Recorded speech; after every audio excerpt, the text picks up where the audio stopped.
What is up, guys? Welcome back to yet another Toughbuilds episode. If you're not yet subscribed, you might want to do that right now. In today's video, ladies and gentlemen, we're going to be installing the intercooler pipes. If you have not yet seen where or how to install the intercooler, link will be down in the description down below. Go ahead and check it out. Let's get this video banging.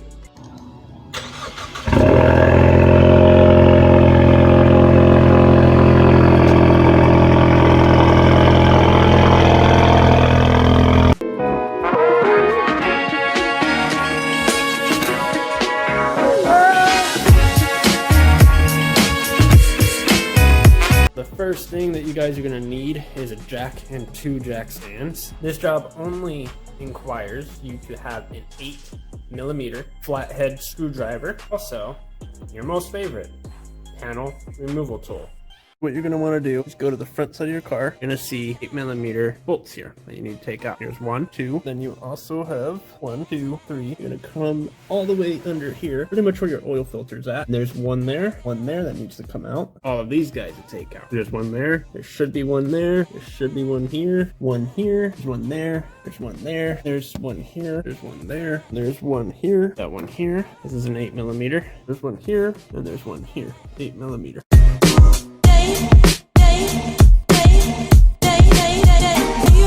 Now that we are on the bottom of the car and we finally got the skid plate off, the next piece that you need to unloosen is going to be the clamps to your factory hoses. You need to get the hot side and the cold side. I believe the stock ones are, you got that one over there, and then you got this one, which you can barely see, sorry about the lighting. Once you get this one off and this side off, and we're gonna move up to the top.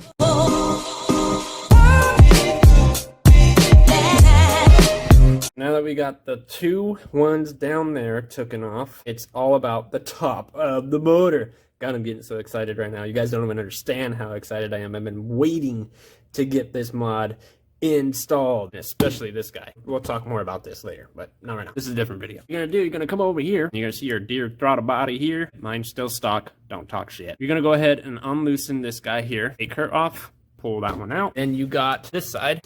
This right here needs to come out. Once you unloosen this dude, well, it doesn't really matter which one you do. You're gonna have to do both either way. You can start with the top one, get the plastic out first, and go ahead and get the boot off. Because you're not gonna use this boot, you're gonna use what they sent you. So let's go ahead, fast loop this bitch. I obviously jumped a step. Here's the proper. Before you go ahead and take this guy out, you can. It's not going to hurt anything. Before you take it out, you remove your blow-off valve down here. See that blow-off valve right there? That girl needs to come off this pipe. Yours looks anything like mine. 10 out of 10. Yours is going to look just like mine. And what you're going to go ahead and do is, on your little charge pipe here, you're going to see the hose here. Now, if you have an aftermarket blow-off valve, which I do, and you have one more you have to take off, which is your big old hose that contracts the air back into the intake. That hose needs to come off of the intake. Right here, we'll press the spring, and we'll bam. Now, if yours is not electronic blow-off valve, you don't need to unplug it. If yours is, I advise you to unplug it. This zip tie right here, make sure it's out from the bracket on the blow-off valve. If you're gonna be a sissy, don't work on cars. There is a specific way that you have to install the blow-off valve. As you can tell, you put it one way, the holes don't line up, right? So, flip it the other way, the holes line up. It only fits on one way. How you install it is totally up to you. I would just be careful if you're using tools. Remember, aluminum.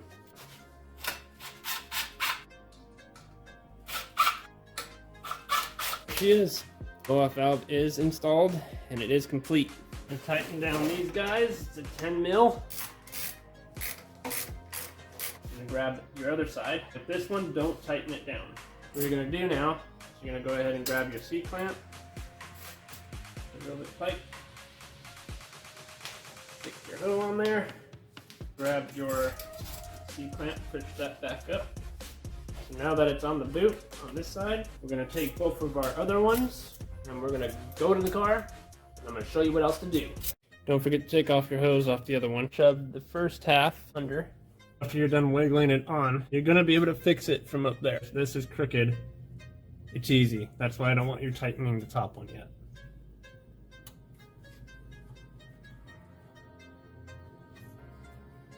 So we got this one tightened. We're gonna go to the top, tighten that one, and then you can tighten the last one. Go ahead, install this small clamp. What you're gonna do, same way as you did the other side. The best way to do it on this one though is putting the clamp on the tube, push it up towards the top, push it in, make sure that the boot is seated.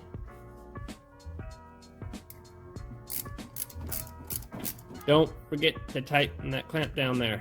Let's go ahead and jump on the last one. Now exactly what you guys are gonna go ahead and do, we're gonna go ahead and remove the whole assembly to the intake. And why you wanna remove the intake? Well, I'm about to tell you. You're gonna be able to see better to where your downpipe goes onto your intercooler. You also wanna make sure that it's aligned with your throttle body at the same time. So you don't wanna be going back and forth, tightening one side. Then you have to go back underneath there, unloosen it, come back, retighten it. It's just a bunch of shit. We're gonna go ahead, take out the intake portion. First things first, you're gonna go ahead and take your elbow that goes to the intercooler. Let's go ahead. We're gonna stick this on the intercooler first. Don't forget to put your C-clamps on it first. I'm using a stock one from the other one because it's a little bit too small for some reason. I'm gonna try one more time with the other one. And then if it doesn't work out, then I'm just gonna use this one. Pop her in. Once you get it on, it should look just like that. Now you're gonna be able to adjust it, so don't worry. I mean, if we have to come back down and pull it again, we'll be fine. But as you can tell, see how close it is to the frame right here? Because my intercooler goes all the way out. But if you have like a bigger one, it's gonna be like more like right here. So it's gonna be a lot better for y'all. Now that we finally got the boot on the intercooler, we're gonna go ahead and put the boot on the throttle body. Then you got your pipe here. The first one to go in, obviously, is intercooler. Now, the throttle body one might look like it's a little pushed out, but trust me, when this goes in, it's gonna go in. It's gonna be a struggle. We're gonna take our time.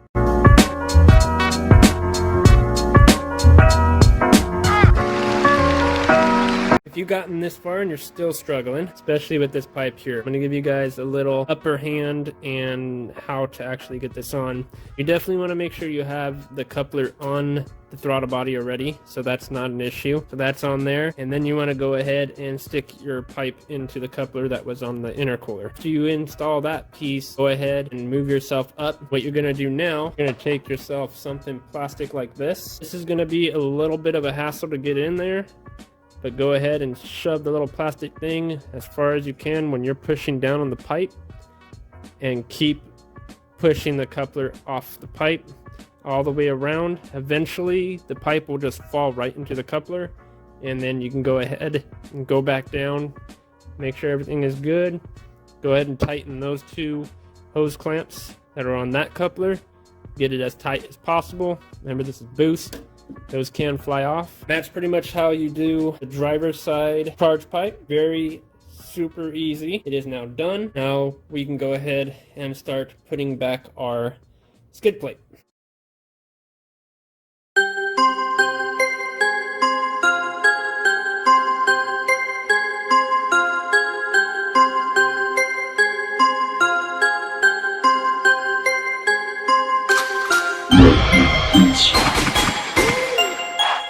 Well guys, that is pretty much how you install those pipes right there for the hot and cold charge pipes. I'm going to show you guys a video, not in this video, but I'm going to show you how these charge pipes will actually keep your charge temps down.